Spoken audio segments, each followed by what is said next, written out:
Empower black men to live extraordinary lives. Shatter the stereotypes. Power black men, shatter the stereotypes. Power black men to live extraordinary lives. Shatter the stereotypes. Shatter the stereotypes. Power black men to live extraordinary lives. Welcome to Shatter the Stereotypes, where the intention is to empower black men to live extraordinary lives.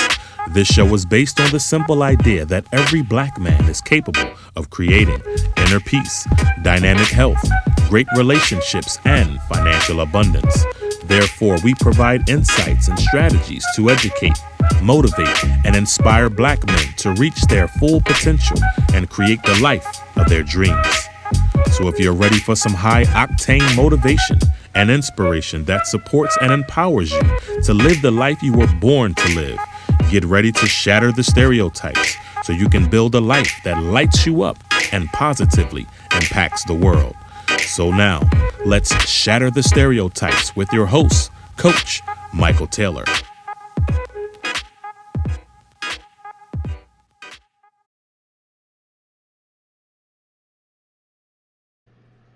Hello and welcome to Shatter the Stereotypes, where my intention is to empower black men to live extraordinary lives.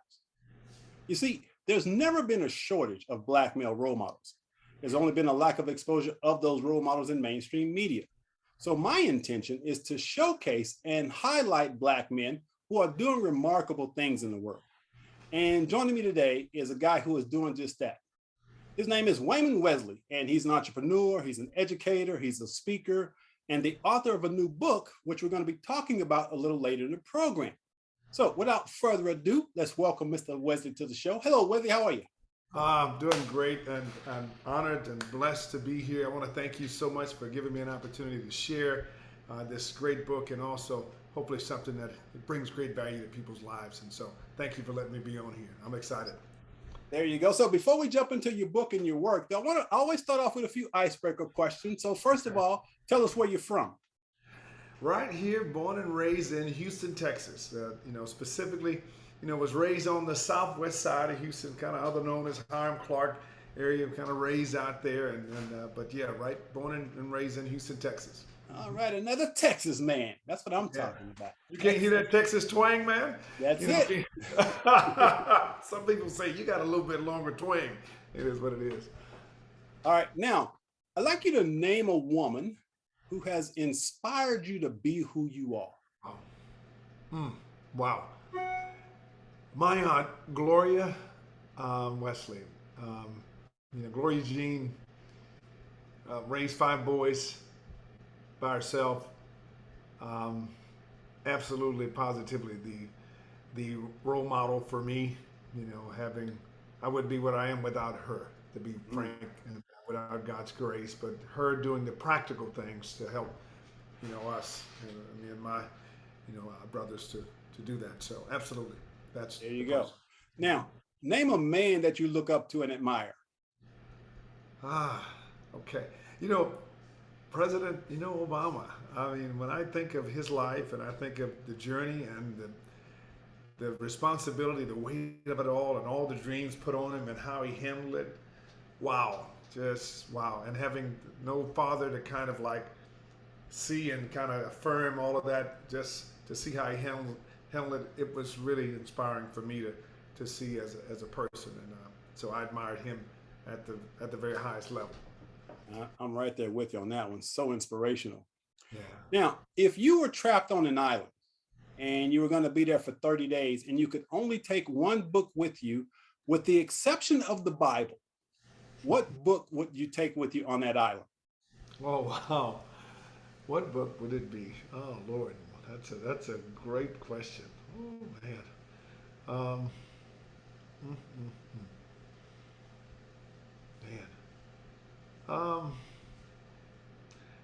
I'm thinking about some of Joel's books, but You're Stronger Than You Think is probably the one that which is the last one I just read, which is back there.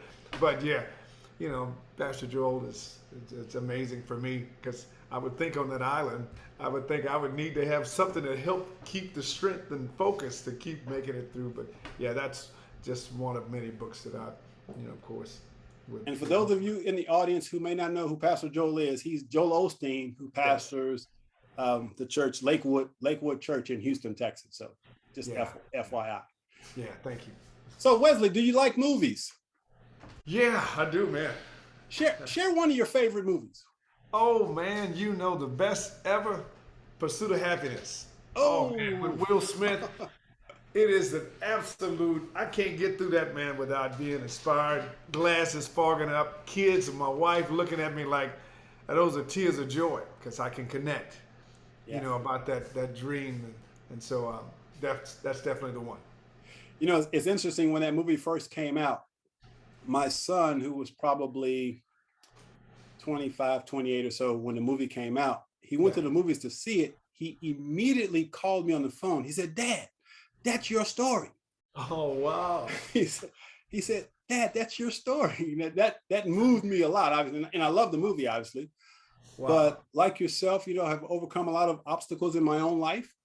And for my son to connect me with that story just really moved me and touched my heart. Yeah, wow.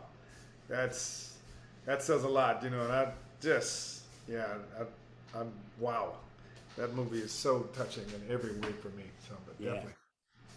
Now, if I gave you a magic wand, and with this magic wand, you could create anything your heart desires, what would your life look like 5 years from now? Ooh.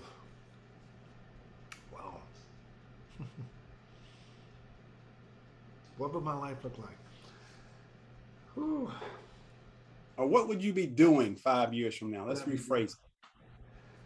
I would be going into any cities that are all around the country and helping kids, students, and young people be free and hopefully, you know, free from the limitations of what they're experiencing, and having the courage and confidence to believe God to do great things to their lives, you know, and sharing that message of hope with people, you know, so that they can be able to be free indeed. That's, you know, and that's, you know, something I long to see, people free from all kinds of limitations and you know, hurts and past experiences, and also just doing that work. That's what I see and envisioning for myself, and also, you know, being able to have my lovely wife, who's, you know, she's here too. She's watching, but I want her by my side to be able to, like, minister. It's ultimately what I long to do. To be frank, that's nice. Now, as a man who happens to be Black, are you optimistic or pessimistic about the future in general? Where do you fall on the spectrum between optimism and pessimism for the future? Oh man, I believe it's only going to get better. I really believe that we're supposed to see from glory to glory, you know, that our latter days are greater than the past. That, like fine wine, it's going to get better. Like, I have always had this perspective that no matter what the pain was, man, it's something's going to good. It's just around the corner. And so that's kind of been my bent much of life. And I'm grateful for that. I know that's not something that a lot of people have, but I think I've been able to, like, allow myself to not ever dwell on that hurt or that past so long that it kept me from having hope. So for me, I consider myself very, very optimistic, and so. You know, it's interesting because I've actually received a lot of pushback because of my optimism. Oh. As a matter of fact, my friends gave me a nickname. They called me Michael Happy Ass Taylor. That's a compliment. Because I like to think of myself as an irrepressible optimist with a passion for the impossible. And that's just the lens through which I see the world. And at the same time, I don't deny the challenges that are out there. Right. What I recognize is that every challenge has a solution. And for me, if I focus on the solutions to dealing with my challenges, I can change myself and then change the world. So that's just the lens through which I see the world. Now, I wrote a book titled The Cure for Onliness, a Black Man's Guide to Joy, Passion, and Purpose. Wow. And in the book, I talk about the challenges we as Black men face when we're in environments as the only person of color.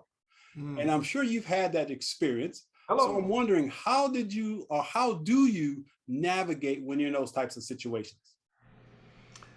Wow. The thought that I've encountered, going to predominantly, white university, and predominantly, of course, even high school. I was at a predominantly Catholic high school, but the work experiences, yeah. I was at a conference. Literally, it was less than 1% of the population at the conference were men that looked like me. So for me, when I'm in those situations, I always have this thought that I've been chosen by God to be here. And in every way, I have a responsibility to, in every way, represent the very best and do all you can to, help that other person who's looking behind in some way. Say, how's he handling that? Is he able to, in every way, not just fit in, but to be uniquely who you are, authentically created by God, and be yourself, and not necessarily have to assimilate, but to really genuinely represent the kind of gifts and talents that you have, and to value what you have within you, that God's put in you, the gifts and talents. And so I've kind of had that perspective.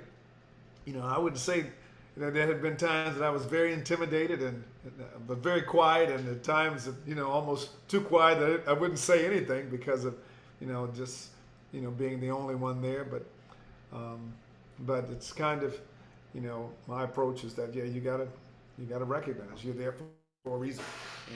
And I love that word, represent. So for me, I look at myself as a representative for Black men. And how I show up in the world, I want to show up in a way that the world sees us for who we truly are. So whenever I have an opportunity to stand on the stage or whatever, and I'm the only Black person there, I like to show up and show out.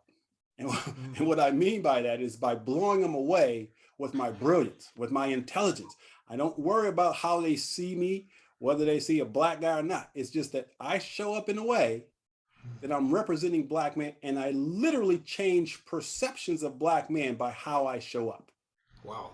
And that's what I'm committed to. That's how I see it. So with that being said, now I'd like to introduce Waymond Wesley, the professional. So tell us what you do.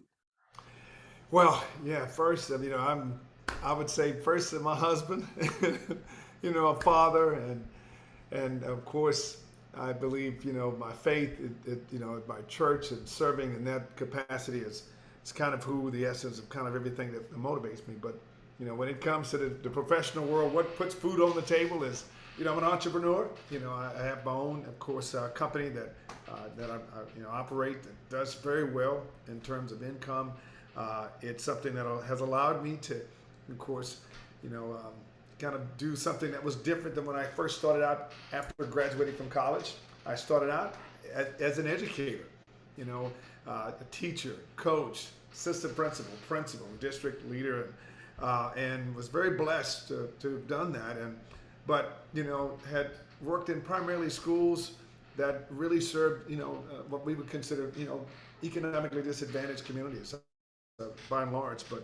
But in time, I, of course, began to write as well. I've been an author. This is my second book that we'll talk about here. But the speaking came as a result of not only the educational work, but as schools would request me to be able to speak and to share more, I did. And it opened up an opportunity for me to be able to speak in colleges, and well as high schools and other middle schools, and of course around the country, the staffs, and of course, and so very, very blessed, to of course do those things. So that's kind of on a professional end,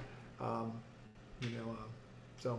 And granddad, got 4 adult children, as I said, of course 1 bonus son and 3, of course, from my, of course, first marriage, but very blessed though, Michael. Thank you for Nice. asking.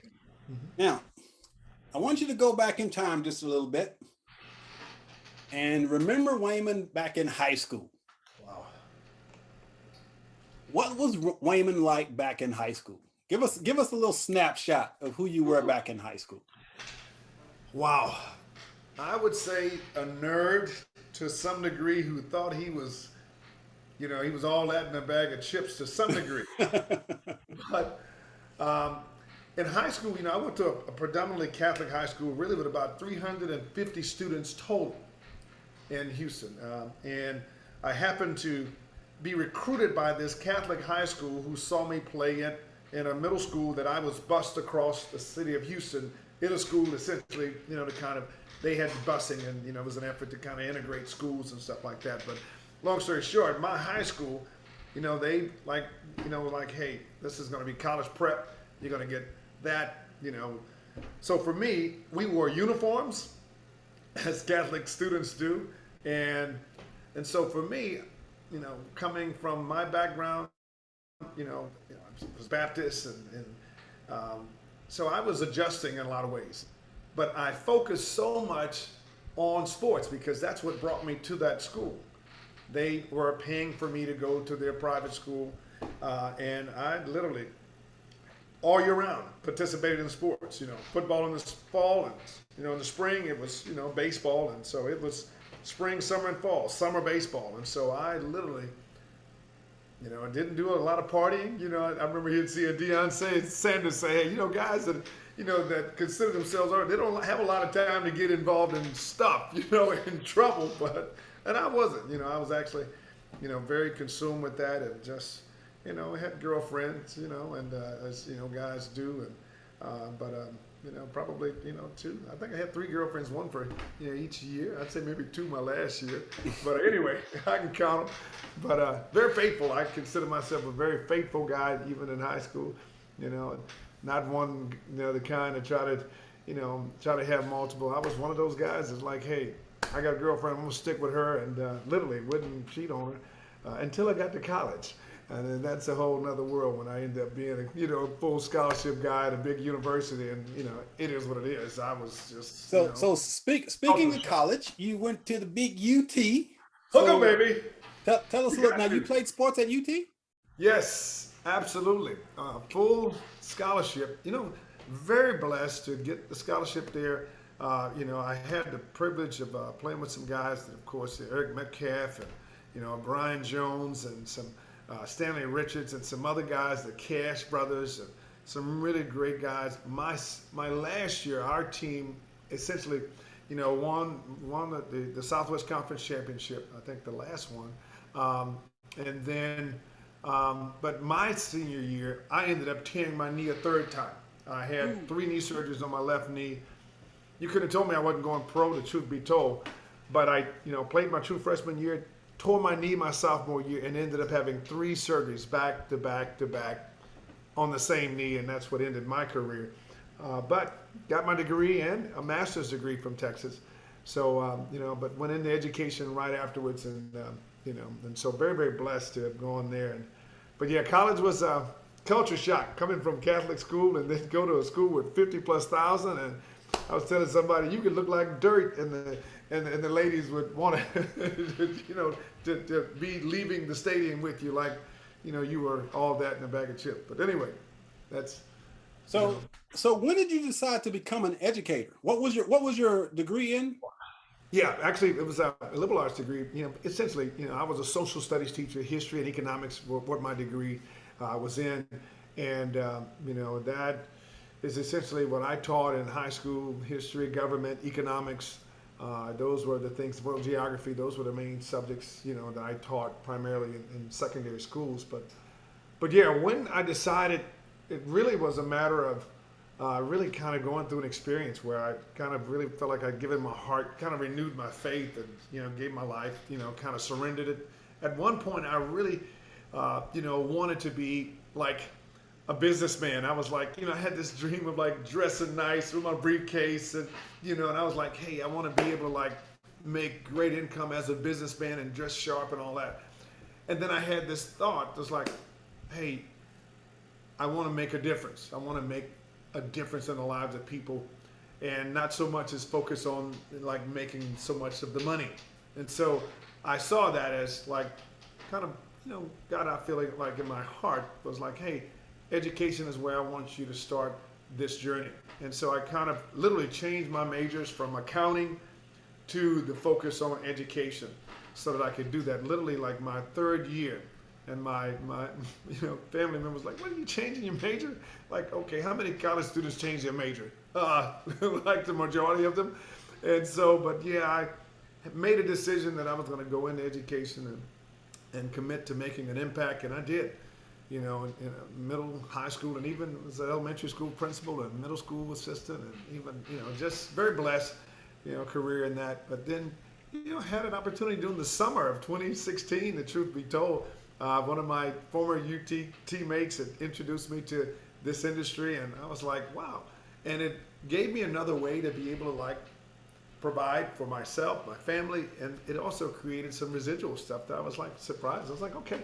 And instead I could still do the passion work for me, which is speaking to students and being able to create value that can help kids, navigate their ways through the important developmental years. Because that 18 years, it gone like that.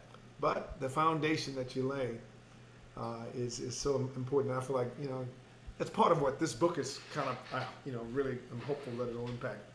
Now, one of the things that I've noticed that I see a lot in the media is a focus on the lack of Black male educators.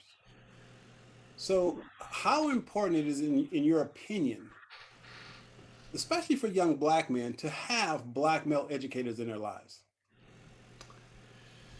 I believe it is very important that schools should be very intentional.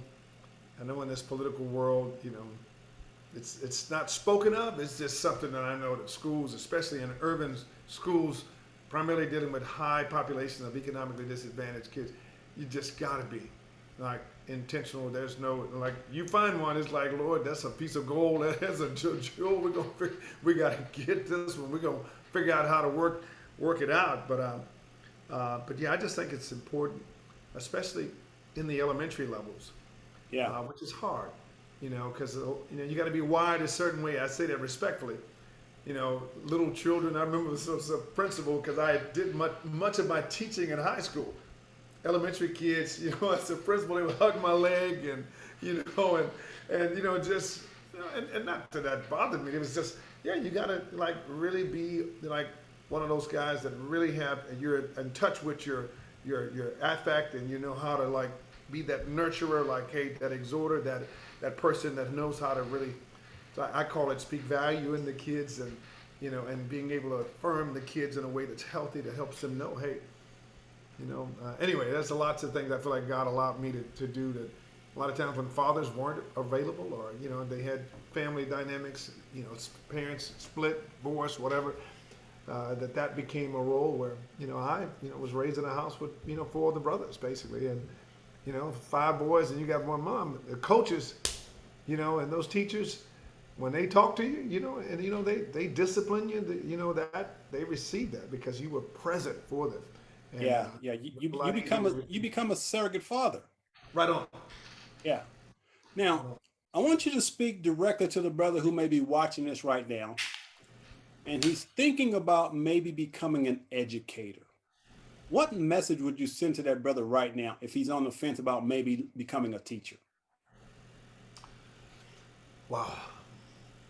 First and foremost, I'd say go with your heart, that you want to make a difference that will outlive you, that when you're dead and gone, that people can say, hey man, he made an impact in my life that I'm going to tell my children and my grandchildren about. So I say that I see it all the time. Kids that have grown and they got children, and they'll say to me, oh my God, Mr. Wesley, and Coach Wesley, or they'll say things, I'm so glad. They send pictures when I was their principal as an elementary.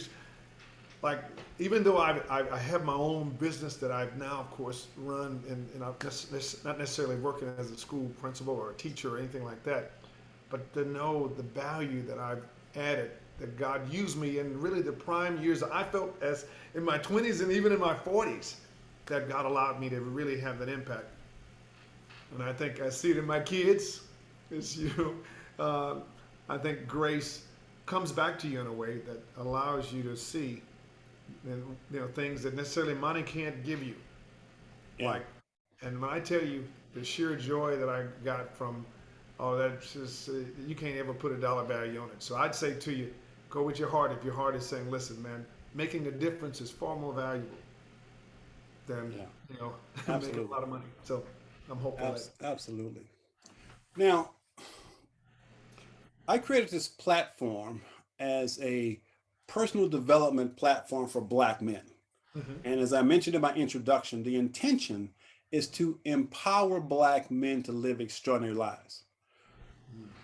The only way that's possible is if Black men will commit to their own personal growth and development.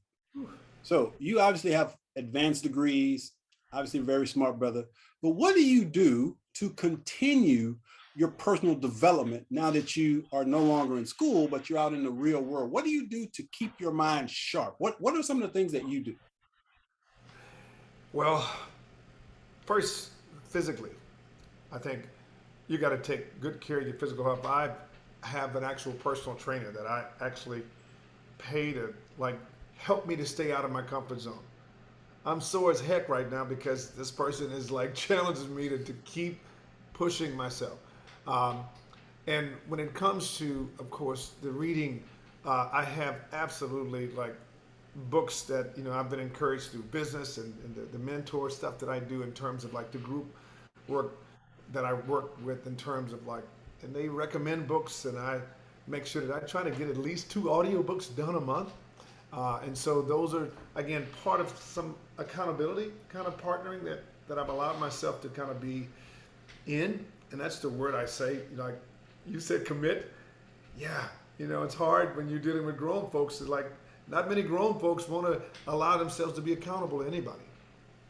And even as an entrepreneur, I work with associates who have licenses, and I said no one wants to be micromanaged, but at the end of the day, like, do you want to be like iron sharpens iron, so one man, sharpens another. So the hope is that as I become more accountable, allowing myself to be like willing to like get out of that comfort zone and let someone to kind of speak into my life, um, I'm going to see more out of this body and the gifts and talents that I believe are kind of still developing. So that's kind of what I do. I do try to also add some things with this book. I'm actually going to be forcing myself to do certain things that to help me to get out of that comfort zone. And so I'm grateful for this, to see you and to learn from you, because I can see just from the little things I've picked up, is like, yeah, there's a different standard.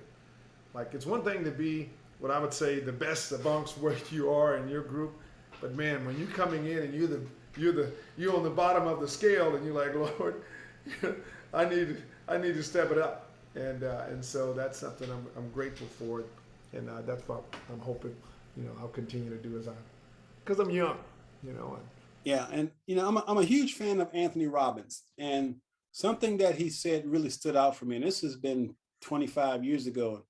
He said, "You must commit to CANI, CANI, which is constant and never-ending improvement." Conai. CANI, CANI, constant and never-ending improvement, and it is something that I live by. I Wow. live with the question of how can I become better? Mm.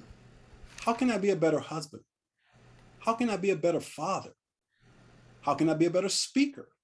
How can I be? So I live in that question to try to always get better, to be the best that I can possibly be.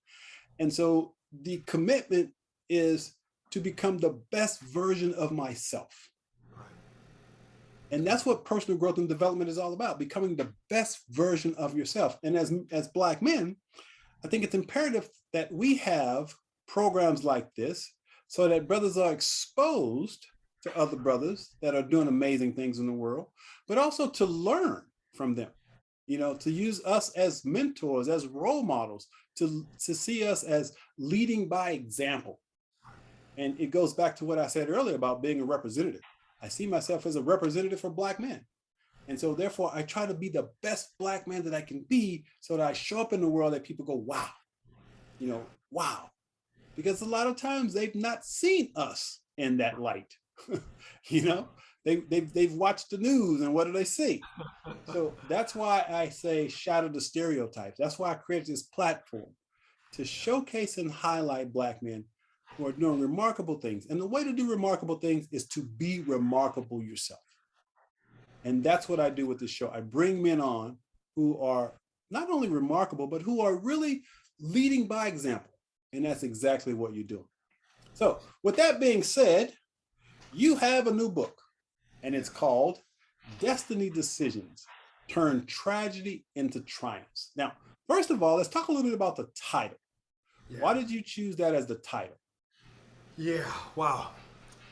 First, as I reflect on my own personal journey, I realized there was a time when I had to make some, I call them destiny decisions, that I knew ultimately could choose, like guide me down a path where, you know, a lot of people in my neighborhood were headed.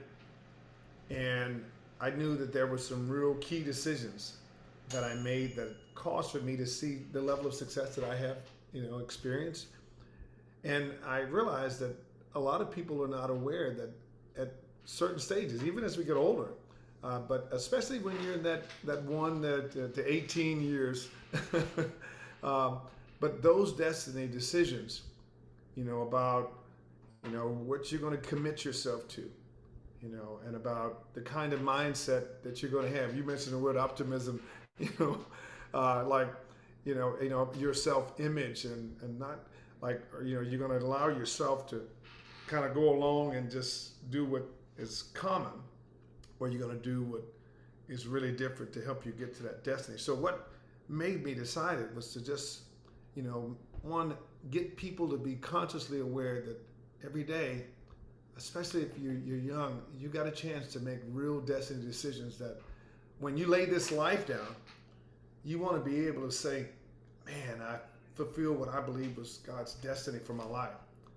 And I don't have any regrets that I made the decisions that helped me to live my best life that I feel like I was born to live. And not, you know, there was, you know, and I'm thinking of, you know, with this pandemic stuff that everybody's had to experience, seeing so many people that I respect and admire, you know, nationally and have passed, and then in the industry that I'm in, which is an insurance agency, see so many families devastated. I was like, Lord, people need to get serious about their destiny.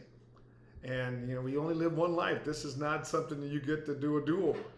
And so you have to make destiny decisions. And so, and then when people have real tragedies, and they're there, everybody's tragedy is relative, you know.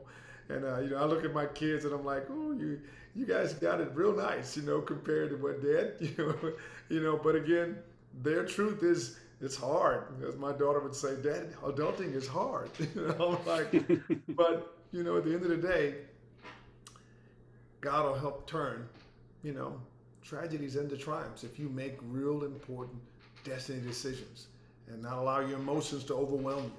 And so think them through, pray them through, and then get good help. And so that's kind of where I was thinking of when I came up with the name.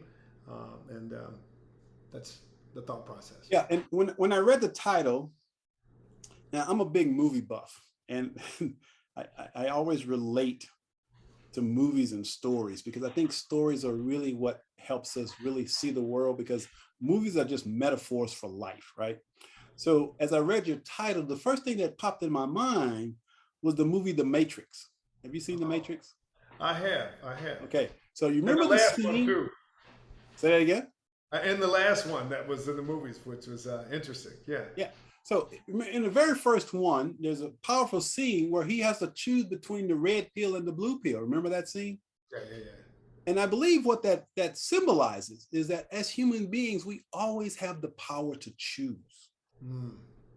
We get to choose. And when you start talking about destiny decisions, the decisions that we make are really just the choices that we make in life.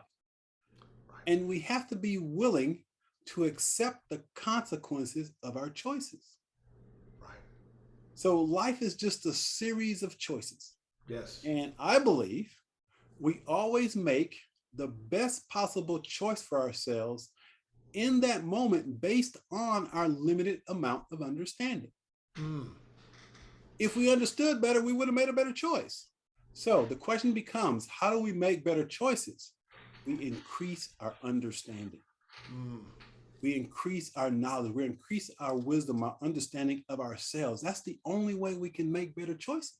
And so this whole idea of this constant and never-ending improvement is about giving us an opportunity to make better choices because we're increasing our understanding. And once again, those choices can become our destiny, good or bad. But again, we get to choose which way we're going to go. So I'm curious. Now, you say this is your second book. Yeah. So tell me, so what inspired you to write the second one? Because you wrote one. Why'd you write another one? Yeah, the first one was really just kind of a cathartic experience of me just kind of unveiling some stuff that I feel like, was just, stuff I needed to kind of give that were practical ways for people to just deal with, trauma, real hardship in terms of poverty and stuff like that. But the second one really helped me to like get clarity about the principles and the concepts of living that people have to really master. And it gave me a way to help, like, go through all the dust. I call it come out of the rubble, like the Twin Towers of 9/11. What are the things that are going to help you, turn this thing into a triumph, like one victory after the next? And so those concepts came, to mind as I was just reflecting on, okay. And as people get a good understanding of these concepts, I really believe that, as they become real pillars in a person's life, you'll gain that understanding. You'll understand the importance of, your perspective on everything. It's like that eye gate. If your vision and your perspective, you call it that optimistic perspective. But man, what makes a person choose to be better instead of bitter? Just something that, it's just, I know that those are some things that can affect a person's passion. I know in terms of drive and resilience, if you're better. So anyway, this is just some things that came to mind that really made me feel like, hey, get these out and give people practical things to look at. My pastor's got just so many of the books that I've read that, he's an amazing storyteller, as you know. But those concepts and how people, they're just littered with people all around that it really showed us this is that concept in action. So that's what I try to do in the book and share some practical ways and, to apply those and, and include throughout it, how I did it, coming from, this, homelessness and all the other stuff that I, encountered as a child myself and to be where I'm at. You use the word cathartic. So writing can be extremely therapeutic. So I'm curious, as you were writing your books, first or second, did you start learning some things about yourself as you were writing it that helped you, shall I say, heal and grow through the writing experience? Oh, yes, sir. Absolutely. The first one, it was really, a lot of pain. I look back on it that I was able to get out and was able to bring it to paper. And essentially, like, it's kind of like broken pieces of glass. You ever had that in your finger or in your foot and you're picking at it and you just kind of get it out? But the moment that you get it out, man, that little thing that you're not as sensitive to it anymore. And so that's something I saw with my first book. And I think like the second was just like the gates are now just kind of opening up. That's going to allow me to really be able to like see and produce some more things. There's some books and titles that I've got in mind. I was like, wow. But yeah, the therapeutic work, it helped me to also have a lot more grace for my mother. Despite the pain of growing up, my mother never really, as I reflect on it, that first book, which was called Keep It Real When Life Gets Twisted, I realized that, for me, my mother did the best she could as a 15-year-old with, that thrust on her. And, and I realized that every time there was something that was done, she tried to get me away from it and, to the next place where we could go to. But, so I'm grateful as I looked at that whole process, the gratitude that, like that cathartic part really just, that just what floods my mind, that I've been blessed to have like I guess, I'm not saying, everybody's like experience with, the things that you go through. Mine, it didn't allow me to be debilitated to where I could just like not function. I had a mindset that God, it was going to get better. I always believed that. And no matter how painful that was, I had that mindset that it's close. And I'm closer to, the things. So I saw good stuff, when things look bad, from the full scholarship, and even in high school, I'm thinking about, I worked out with professional athletes as a senior. I mean, I'm talking about guys that were professional, and they're Hall of Famers now. I look back at it. I mean, I was very blessed all throughout my journey. I think because of that kind of, kind of gratitude, thought. But again, just, thinking about as it was good, man.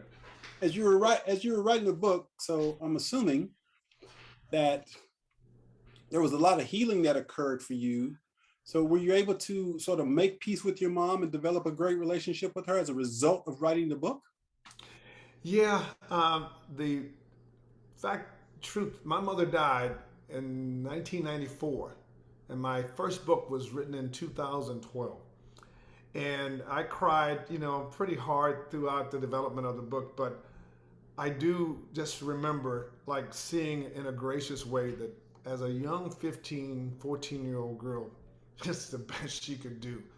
Like, you got it recognized. You know better, you do better. So there was a grace, because I'm a very forgiving person. Like, Lord, unless I forgive, Lord, I have to like forgive. You know what I'm saying? So I know that there was a time, though, I'll say this.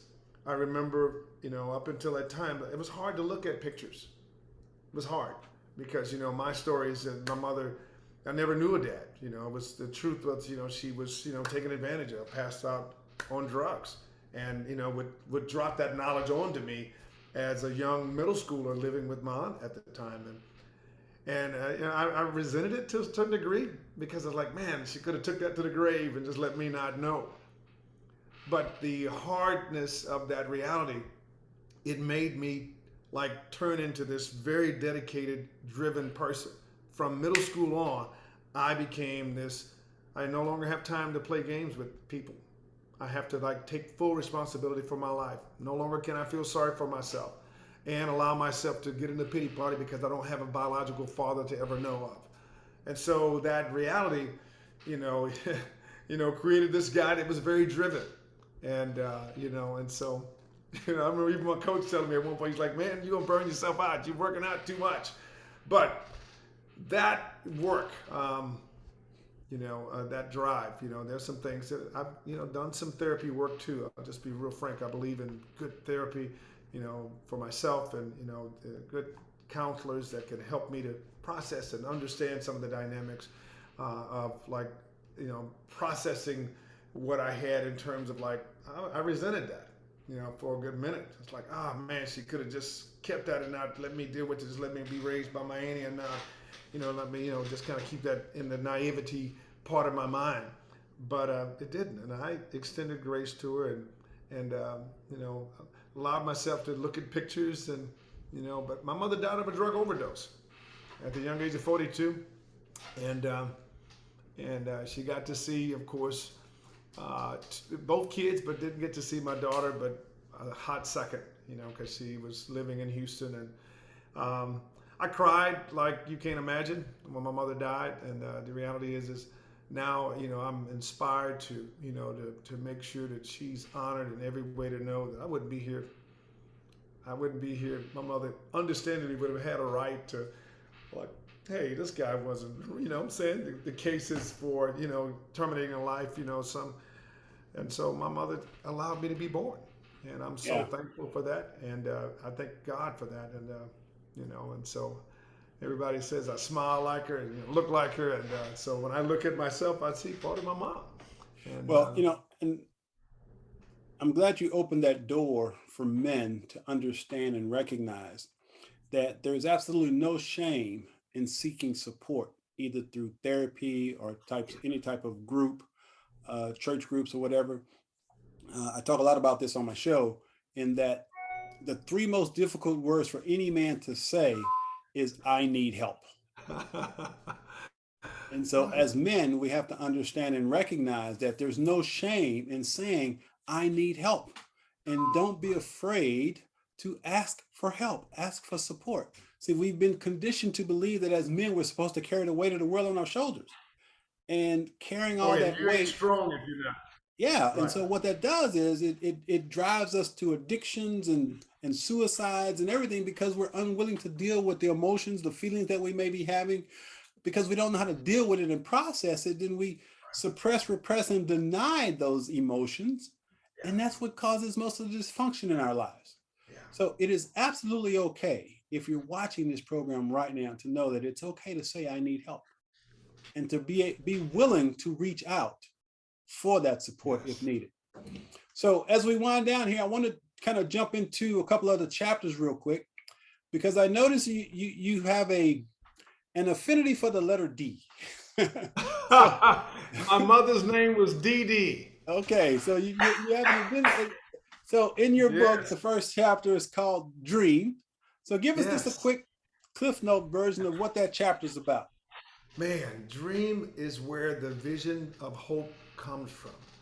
Like God has got to have like a drop in your mind, some dream of what your life could be and what you're hoping it will be.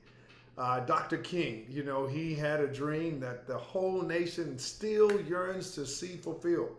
President Obama was part of that fulfillment, and so dreams, for you to make destiny decisions, I believe it starts there. What's God put in your heart that says, hey, despite the hell you might be in, there's that life that God has brought you here that's abundant for you. And so I believe that once you find that out in a quiet place where you can quiet all the noise and say, God, help me to understand what is you brought me here for, and what can I see, you do with this life. And that beautiful life is ahead for you. So that's what dreaming is all about, helping you get clarity there. Yeah, and another way to look at that is vision, having a vision. So, the good book says, without vision, people perish. Yes. So it's important for us to have a vision for ourselves and the life that we want to create, and then work towards that vision, that dream that's been instilled in us through divine intelligence, through God, however you choose to see that. So that's a great place to start, finding that vision, that dream, that when we find it, it lights us up. Wow. And it drives us to create that vision. So let's go to the second D, which is dedication. How important is dedication?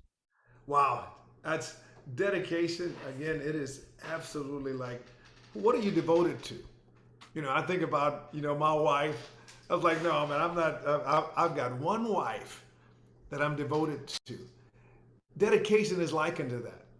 And that is that what is the thing that you're devoted to accomplishing? And you're willing to dedicate yourself to like making sure that before this life is done, hey, I want to see that accomplished. And I got to do everything I can to make sure that my mind and my body in every way on a daily basis, I make decisions to stay dedicated so that I don't cheat on myself and the things that I'm striving for. And so it's like, hey, if somebody asks you to go and do something that it's not good for you. It's not good for your body. It's not good for the mind, that that, hey, because this body, I've got one. This is my temple. This is my vehicle that's going to take me to that destiny that I've been born for. And so that's the thing I think, we help people get clarity on how to stay dedicated and what other people do to help live that principle. So that's about dedication. Now skip over to demand. What do you mean by demand? What's that? Wow. Demand at the core of it is leaving your comfort zone, seeking to be absolutely like like pulled on in some way in terms of your accountability? Like you're willing to allow yourself to be under another level of accountability? Yeah, you're grown. Yeah, I get it. But would you be willing to allow yourself to be coached to help you explode your capacity as a person and your ability? Like, would you be willing to actually teach and learn a new class, learn a new skill, and take on some leadership responsibility instead of passively sitting back and allowing yourself to just watch? And so in terms of demands, I help people get clarity about what are those things that you can do to demand more of the gifts and talents that you have. Because I believe everybody's born with talents. There's some people that hide it because they're afraid of failure. They're afraid of being challenged. You know, they're too into their feelings because they don't want to get their feelings hurt, because, you know, it might mean I might fall on my face. You know, I might look bad. But it's on that other side of fear that you really see yourself moving to your destiny. So that's what we talk about in that chapter. And last but not least, discipline. Talk to us about discipline. A way of life aimed at self-control. At the core of it, it is the habits of success. I mean, that's the bridge. Like everything else, these are the branches. How do you discipline your mind? Like you talked about early on. Like, how do you keep yourself mentally disciplined? That you don't allow your mind to just wander off, and you don't allow just anything into your mind, like, you know, filth and things that cause you to see life as like, oh, it's bad and you're a victim. Like, how do you discipline your mind, but how do you discipline your body? Like, there are practical things that I share in that chapter that help people get clarity about, hey, where are the areas I need to really bring under discipline? Like, I want to say physically beat this body, but I've got to get this thing under control. Because if I allow my emotions to run amok, I'll regret allowing myself to live by my feelings and my emotions. But discipline is the thing that we try to, in that chapter, I try to help people get clarity about what are the practical things you can do to establish a way of life aimed at self-control, so that you're no longer driven by feelings and the whims of society, but you're driven by the things that matter most to you, that are going to get you to your destiny, and that, you know, the dreams that you got in your heart. So Got it. yeah. So tell us once again, what is the title and where can people find a copy of it? Where can people buy it? Awesome.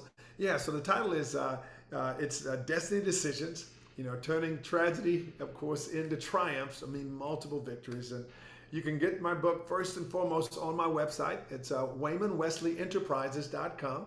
So you can go there. There are, you know, paperback, and of course there are hard copies, and also there's even, you know, a little workbook for people that accompanies the book to be able to get into greater depth into the different concepts. So again, WaymondWesleyEnterprises.com is where you'll be able to get the book. And again, I want to thank you for giving me a chance to be able to share it and talk with everyone tonight about it. So Waymond, spell out your full name, please, so they'll know. Spell out the web address. Yes. So the web address, WaymondWesleyEnterprises.com. That's WaymondWesleyEnterprises.com. And thank you for spelling that out. As I'll tell you, I had a professor at the University of Texas and say, hey, Waymond Wesley, the Scooey Rabbit? I was like, yes, and I won't forget you either. So, yes, it's like Elmer Fudd trying to say Raymond, but again, WaymondWesleyEnterprises.com. Gotcha. Now, with that being said, I want to give you an opportunity now to share any final words of wisdom you want to share with the audience. Yeah. First, Michael, I can't thank you enough for giving me a chance to share with everyone that is, of course, part of this audience. And I just say for you, if you're looking for something that will give you practical insight and guidance and practical tools to help you learn how to keep making great decisions that are going to accelerate your path to your destiny, I believe this book will be able to help you do that. And I'll just say to you, I look forward to you moving toward the goals and dreams that you feel God has put in your heart. And I just want to say thank you again, Michael, for allowing me to share with your audience. And I just pray God blesses what you do, and all the men who are watching this. And of course, if there are women watching because you're trying to get your man to join it too, I say God bless your efforts to try to, again, bring men to this venue so you can learn and take in this great, valuable resource that he's providing. So, Michael, thank you.